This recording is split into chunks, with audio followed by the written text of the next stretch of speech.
bonjour, je te remercie d'avoir accepté notre invitation. Donc, tu représentes l'association Cap ou pas Cap, donc qui est l'association Comprendre et Agir à Paris. Et maintenant, non, vous avez changé. Du tout. Ah, plus du tout. Ah, pourtant, c'est ce qui est encore indiqué sur le logo. Sur le logo, non, c'était juste. En fait, maintenant, on est juste Cap ou pas Cap parce que on n'est plus qu'à Paris. Justement, on s'étend de plus en plus. Donc maintenant, on est juste Cap ou pas Cap. Super, génial. Et donc, quelle est ta fonction exactement donc au sein de Cap ou pas Cap? Donc là, je suis en service civique et je m'occupe de la communication. Et l'année prochaine, j'ai été embauchée dans l'association et je vais être chargée de mobilisation citoyenne. D'accord. Donc, ce qui est un peu dans la continuité de ce que tu fais déjà ou pas vraiment? C'est beaucoup plus du terrain. D'accord. Ça, c'est vraiment très chouette. En fait, c'est-à-dire que je vais aller au contact des habitants et on va essayer de les amener à devenir porteurs de projets pour que eux-mêmes puissent créer leur propre alternative citoyenne. D'accord. Et donc, peux-tu nous conter un peu brièvement la naissance de l'association Cap ou pas Cap? Donc, l'association Cap ou pas... Est-ce que j'explique un peu ce que c'est l'association? Ah oui, s'il te plaît. Ah oui. Nous, en tout cas, effectivement, on le dit pas. Moi, je le sais un peu, mais je pense que nos auditeurs, nombreux, en plus, ils sont sur place, voudraient le savoir. Oui. Donc, Cap ou pas Cap, en fait, nous, on est un accélérateur d'engagement citoyen dans la transition. D'accord. En fait, ce que ça veut dire, c'est que nous, on agit pour qu'il y ait un maximum de personnes qui s'engagent dans la transition, soit en rejoignant un projet déjà existant, donc une alternative citoyenne déjà existante, soit en créant la leur. Nous, on a une grille un peu particulière de lecture de qu'est-ce qu'une alternative citoyenne. Donc, on a rédigé un document qui s'appelle la charte des alternatives citoyennes, qui est propre à Cap ou pas Cap, puisque en fait, nous, notre centre d'activité, c'est d'abord d'animer une carte des alternatives citoyennes de Paris et d'Île-de-France pour le moment. D'accord. Où on peut retrouver du coup tous ces projets, tous ces hommes et ces femmes qui se mobilisent à côté de chez nous. Et du coup, une alternative citoyenne, c'est un projet d'abord commun, donc qui n'est ni œuvre du marché ni œuvre des institutions publiques. Donc c'est vraiment des gens, un collectif qui se rassemble pour mener un projet. Ensuite, c'est un projet qui est local. Donc par exemple, on référencie pas les applications parce que pour nous ça reste un outil qui bien sûr peut être très performant, mais le plus important c'est vraiment qu'on se rencontre dans le quartier et qu'on fasse avec les autres bouger et qu'on reprenne en main un peu les enjeux qui nous concernent tels qu'ils soient, que ce soit de la culture, de l'éducation, de l'alimentation, de l'agriculture, etc. Le troisième critère, c'est un critère où en fait chacun peut être acteur dans ce projet. Ça veut dire que nous, on a vraiment à cœur de porter des projets où tout le monde reçoit et tout le monde donne, et briser un peu ce mur de voilà, moi je peux donc j'aide et moi je peux pas, du coup je reçois. Alors pour nous tout le monde peut, tout le monde est cap. D'accord. Et le quatrième critère, c'est le critère d'utopie transformatrice. Donc bien sûr ces projets, faut qu'ils aient l'objectif de dire on veut un monde plus humain, plus solidaire et plus écologique. D'accord. Donc Cap ou pas Cap, c'est une association qui a à peu près 3 ans. En fait, les fondateurs de l'association, notamment Jean-Christophe, sont allés en Espagne pour voir un peu ce qu'était devenu le mouvement des indignés. Des indignés, oui. Et ils sont tombés dans un quartier où en fait le monde, la transition citoyenne était déjà en marche en fait, et ils ont vu toutes ces alternatives, tous ces beaux projets qui étaient portés par plein de personnes, et ils se sont dit mais c'est sûr qu'en France on a la même chose.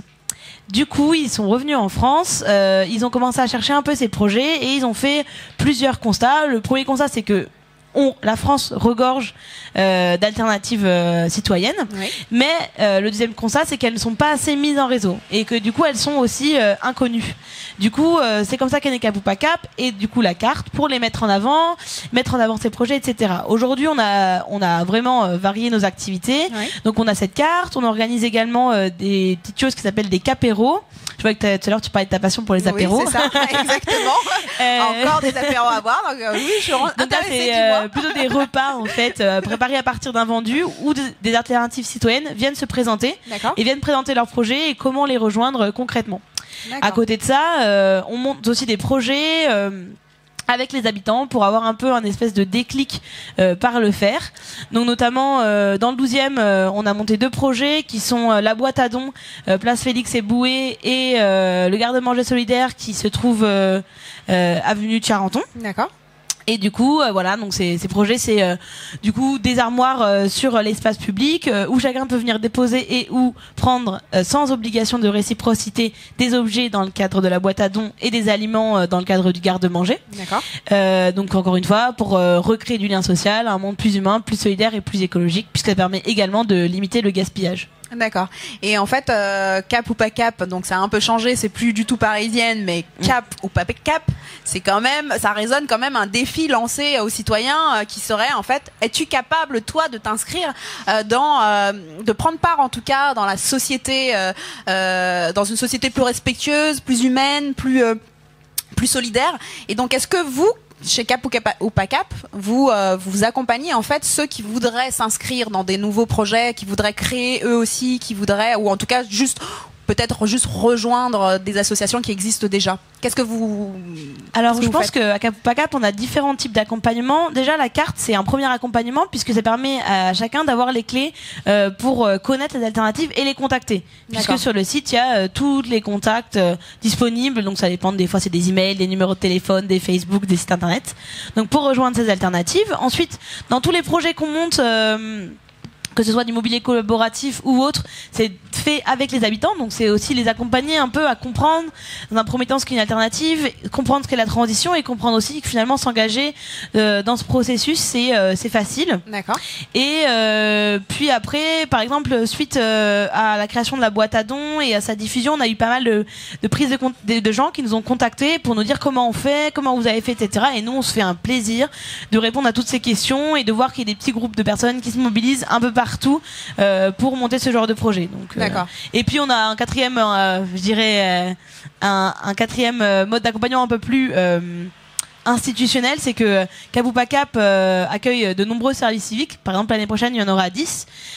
Et aussi, des fois, des stagiaires un peu comme la stagiaire de Escapade, qui était là tout à l'heure. Donc, Fanny un peu Margot, un stagiaire associatif. Ouais. Et du coup, c'est aussi une façon de permettre à des gens qui sont un peu intéressés, qui ont vu des trucs passer comme ça, de vraiment leur permettre de comprendre le processus dans sa globalité et de au moins lancer une réflexion là-dessus. Donc toute personne qui a une idée peut se rapprocher de Cap ou pas Cap et vous les accompagner dans la mesure du possible, j'imagine. Dans la mesure du possible, oui. Et en tout cas, on peut répondre un peu à ces interrogations. Voilà. D'accord. Et en fait, il y a un grand nombre d'associations, donc d'acteurs, ou en tout cas d'initiatives citoyennes qui sont référencées sur votre site via la carte dont tu parlais. Et au vu de la cartographie, nous sommes de plus en plus nombreux à vouloir se lancer ou en tout cas prendre part au mouvement citoyen bien ancré dans notre société. Et donc, je voudrais que tu me dises, peut-on dire que ces initiatives citoyennes sont plus visibles aujourd'hui, parce que c'est un peu votre cheval de bataille. Bon c'est vrai que nous chez Cap ou pas Cap on est plutôt pas mal. Non, donc sur la carte aujourd'hui il y a 900 alternatives qui sont référencées. Nous on est très satisfaits de ça. C'est une carte qui est collaborative, donc si vous m'entendez, n'hésitez pas à référencer des alternatives que vous connaissez et qui ne seraient pas sur la carte sur notre site capoupacap.info.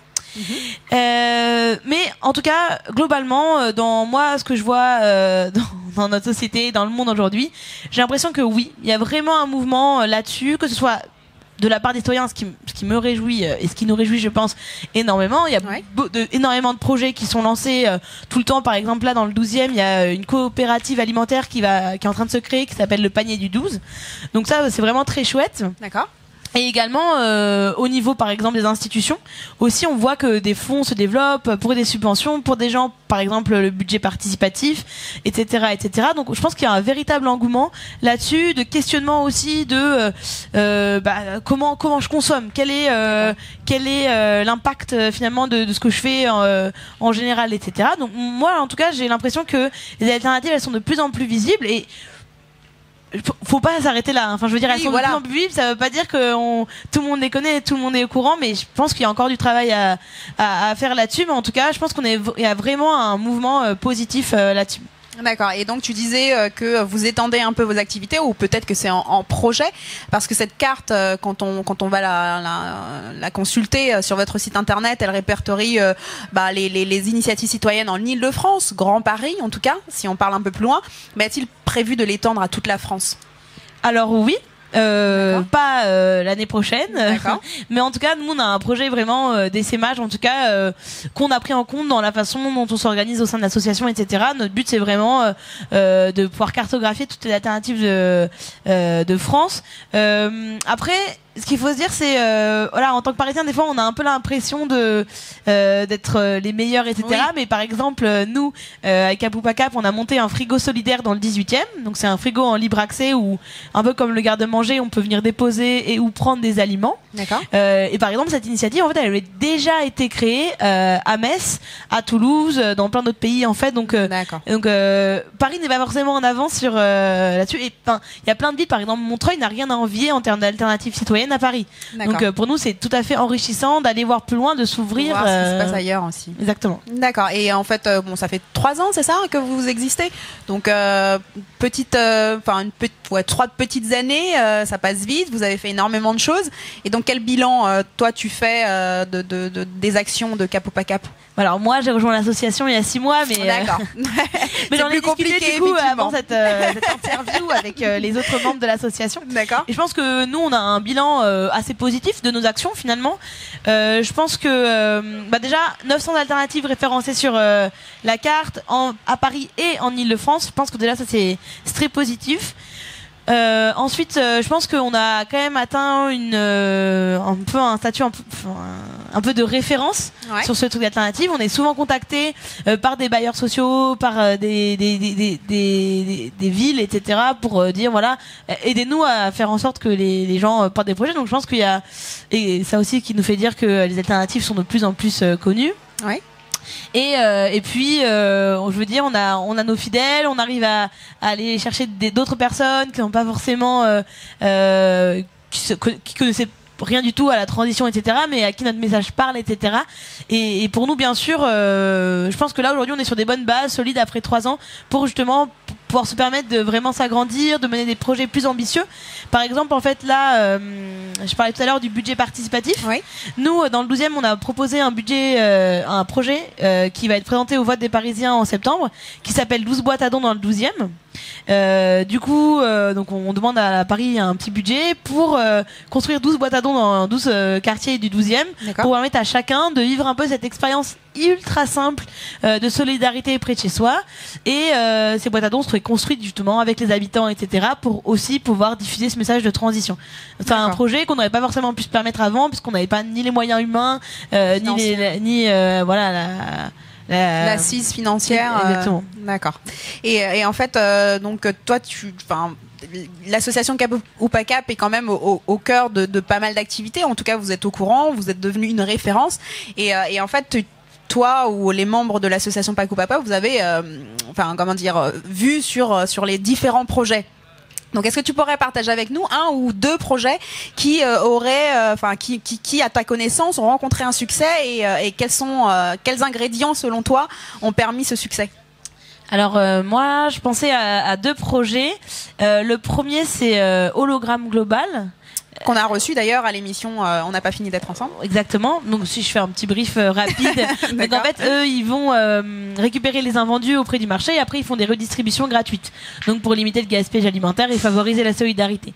Et le deuxième projet duquel je voulais parler, c'était le Carillon. Que je connais également, qu'on a reçu, on a reçu dernièrement. On connaît pas, on n'a pas reçu le Carillon, l'association, mais on a reçu la chorale du Carillon. D'accord. Et donc voilà, qui sont très très chouettes. Et du coup, le Carillon, c'est un réseau de solidarité entre les habitants avec ou sans abri et les commerçants qui proposent des services solidaires, qu'on peut monétisable ou non. Oui. Du coup, c'est-à-dire soit à discuter, mais ça peut être aussi par exemple une coupe de cheveux gratuite. Et du coup, tout ça sur, encore une fois, donc le vivre ensemble, la solidarité locale, etc. Pour moi, c'est 2 beaux projets. Déjà parce que c'est des idées qui sont finalement hyper simples et que des gens se sont dit mais bien sûr évidemment qu'il faut qu'on le fasse et qui se sont lancés comme ça. Donc je trouve que c'est vraiment très chouette. Et puis aussi sur la mobilisation. voilà, la mobilisation c'est toujours un truc où on a un peu de problème, et je trouve que vraiment eux ils ont vraiment relevé ce défi, eux ils ont vraiment été cap de faire tout ça. Quand je vois le nombre de personnes qui viennent aux événements Le Carillon, ou les personnes qui attendent pour la distribution d'hologrammes global, qui sont de tout type et qui ont aussi toujours des phrases géniales du type franchement c'est trop bien cette soirée du Carillon, j'ai parlé de sans-abri, je savais même pas que c'était des sans-abri, etc. Et du voir en fait que ces personnes-là arrivent à détruire des barrières, des stéréotypes qu'on a, etc. Moi je trouve que c'est vraiment des très beaux projets. Ouais. Donc c'est des projets dans leur simplicité, c'est ça? Et leur mobilisation. Et leur mobilisation, d'accord. Et donc bon, la Cap ou pas Cap, quelle est la définition du vivre ensemble de Margot ou de Cap ou pas Cap? Alors moi je pense que ma vision du vivre ensemble, c'est, je dirais que c'est faire confiance. Parce que quand on se rend compte qu'en fait quand on fait confiance à l'autre, on n'est jamais vraiment déçu.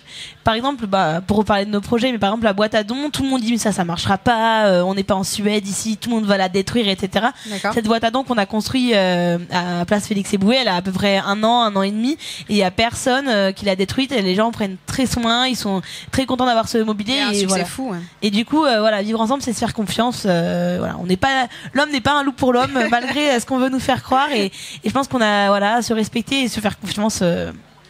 Voilà, c'est ça, vivre ensemble. Très positif. En tout cas, merci beaucoup Margot merci à toi. de nous avoir apporté ta vision et de nous avoir fait découvrir Pac ou pas Cap. Merci beaucoup. À très bientôt. Au revoir. Au revoir.